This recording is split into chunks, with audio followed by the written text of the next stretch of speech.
ছোটবেলা থেকেই আমি ঘুরতে ভালোবাসি, কিন্তু পাহাড়কে ভালোবেসে ফেলেছি বড় হয়ে। তাই বারবার পাহাড়ের ভালোবাসার ডাকে ছুটে চলে যাই পাহাড়ে।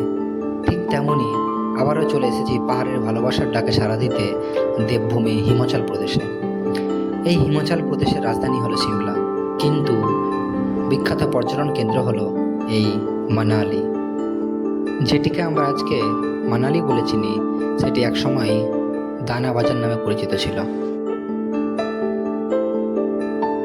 আমাদের জার্নিটা শুরু হয়েছিল আজিমগঞ্জ জংশন থেকে, নবাবের জেলা মুর্শিদাবাদের একটি অন্যতম বৃহত্তম রেল স্টেশন। এই মুর্শিদাবাদের সবথেকে বড় রেল স্টেশন হলো আজিমগঞ্জ জংশন। এই আজিমগঞ্জ জংশন থেকেই গণতবাদ বিকেল 4টের সময় তার যাত্রা শুরু করলো। সকাল সকাল চণ্ডীগড় জংশনে পৌঁছে আবার সেই যাত্রা শুরু হলো গাড়িতে। শীতের ভোরে এই কুয়াশাচ্ছন্ন সকালে এই কুয়াশার সাথে সাথে আবহাওয়ার সাথে সাথে চলছি আমরা। তার আগে পরিচয় করিয়ে দিই, আমার সাথে আছে এমডি হাসান এবং তাকবীর। এই আবহাওয়ার কারণে দেখে মনে হচ্ছে যেন মেঘগুলো বাড়িগুলোকে ঢেকে রেখেছে এক প্রাচীরের মতো, যার দৃশ্য দেখতে দেখতে আমরা এগিয়ে যাচ্ছি আমাদের গন্তব্যস্থলের দিকে। মানালি পৌঁছে আজকে আমাদের প্রথম দিনের গন্তব্যস্থল সোলাং ভ্যালি। এই সোলাং ভ্যালি যাওয়ার আগেই হোটেল থেকে বাইরে দাঁড়িয়ে এই মনোমুগ্ধকর দৃশ্য উপভোগ করছিলাম। সোলাং ভ্যালি যাওয়ার আগের সেই প্লেস নেহেরুকুণ্ডে পৌঁছেই সন্ধ্যা পেলাম সোলাং ভ্যালি যাওয়া আজকের জন্য অফ। এই অতিরিক্ত তুষারপাতের কারণে, রাস্তাঘাট বন্ধের কারণে সোলাং ভ্যালি যাওয়া হচ্ছে না। তাই আমরা সিদ্ধান্ত নিলাম এই নেহেরকুণ্ডেই আজকে আমরা আমাদের এই দিনটি অতিবাহিত করব। নেহেরকুণ্ডে পৌঁছেই দেখা পেলাম এক বাঙালি ভাই প্রসেনজিতের। সে প্রসেনজিৎ আসামে জব করে, সে প্রথমবারের জন্য মানালি এসছে। সেখানে থেকে আমরা তিনজনে একত্রে অনেক ছবি তুললাম, অনেক ভিডিও বানালাম এবং অনেক এনজয় করলাম। এই এনজয় করার পর সেখানকার আবহাওয়া নিয়ে এবং কেমন অনুভব করছি আমরা তা নিয়ে প্রসেনজিৎ ভাইকে কিছু জিজ্ঞাসাবাদ করলাম। আমাদের সাথে আছে প্রসেনজিৎ ভাই, সেই বাড়ি কলকাতা রানাঘাট কৃষ্ণনগর থেকে এসছে। এবার এখানে আসামে জব করে দাদার আমার সাথে আছে। তো আমরা দাদা কিছু প্রশ্ন করব এই আবহাওয়া নিয়ে। দাদা, তুমি এই মানালি এবার প্রথমবার আসলে আগে এসছো? আমি প্রথম আসলাম। কেমন অনুভব করছো?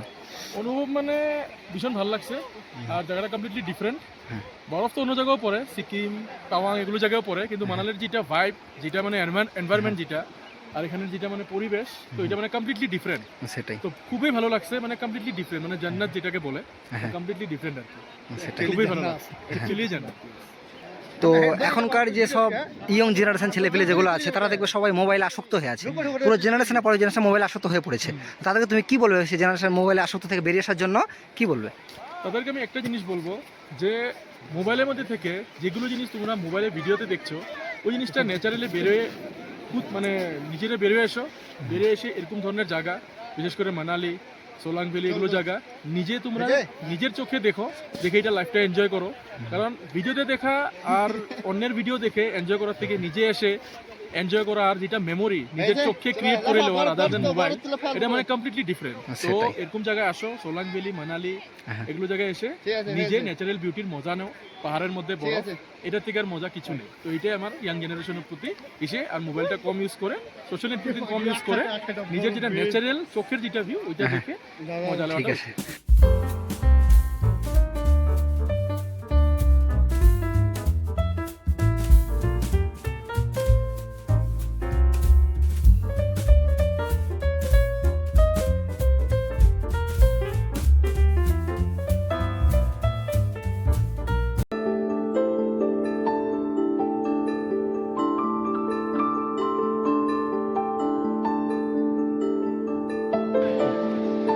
যে ঘোরার মনের ফুর্তি, এই যে অনুভব, এই যে আমি এখন অনুভূতিটা অনুভব করছি, সে অনুভূতিটা ভাষায় প্রকাশ করা যাবে না। মানে কোনো ভাষাই যথেষ্ট নয় এই অনুভূতি প্রকাশ করার জন্য। তোমরা এখানে না আসলে কোনোদিন অনুভব করতে পারবে না এই বরফের দেশে এসে এই সময় কাটানোর অনুভূতিটা কোনোদিনও অনুভব করতে পারবে না। তাই সবাইকে বলবো, ভাই জীবনে টাকা ইনকাম করবে, কাজ করবে, সব কিছুই করবে, কাজ তো করে খেতেই হবে। মানুষের জন্মেছে কাজ করে খেতে হবে।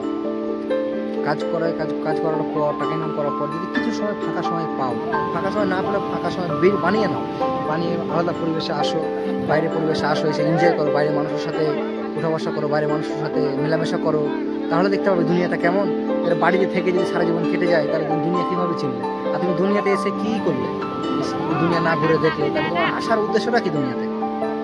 তাই বলবো, এসো, ঘুরো, এনজয় করো এবং জীবনের প্রতিটা মুহূর্তকে এনজয় করো। কারণ জীবনে কখন কি হয়ে যায় কেউ বলতে পারে না। তাই জীবনের প্রতিটা মুহূর্ত, যতদিন বেঁচে আছে, প্রতিটা মুহূর্ত নিজের মতো করে এনজয় করো আর ঘুরে এই মনোমুগ্ধকর দৃশ্য দেখে মনে হচ্ছিল না ফিরে আসি, তবুও ফিরতে হবে।